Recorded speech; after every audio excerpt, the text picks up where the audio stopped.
Saw 10 is the 10th film of the epic Saw franchise. This year it'll be 20 years since the first Saw film came out.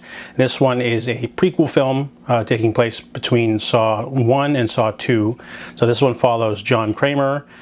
He's just discovered that he's got cancer and he's not physically strong. However, he meets a fellow patient at a cancer support group who tells him of a miracle cure done by experimental process done by a Dr. Peterson, and he follows the rabbit hole down into a sort of illegal sort of operation done in Mexico. So he goes down there and he's desperate, and he pays for the money. He meets a bunch of people, very friendly, very tight security.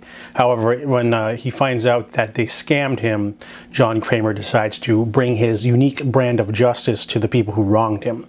So this movie is a lot different from the other Saw films in the sense that it's filmed structurally different, as well as it's not as it still has the visceral, violent horror thrills, but it's also a more of a humanized drama, which some people might not like. But Tobin Bell's front and center in this movie. He's definitely up in front. Great vulnerable performance from Tobin Bell. Also, fans of Amanda will get plenty of screen time and the bond with her and John, which is nice. A couple of small cameos here and there, but overall really different in terms of structure.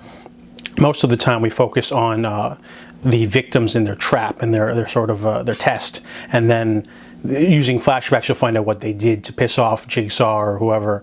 And this one is differently. Instead, the first 30 to 40 minutes is kind of slow.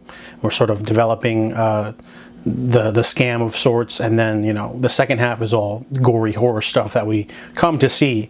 And, you know, it might be different. Also, the movie's filmed in Mexico. That's probably why it has a different feel. Also, because, you know, we don't have our trademark grungy dark toilets or abandoned American warehouses. We're in a Mexican warehouse. And the side characters do okay. The main antagonist victim is pretty good too. You get all of the visceral thrills. I definitely had a good time. It's definitely kind of a rehash of Saw 6 of sorts, where it's like a prequel story of different things happening.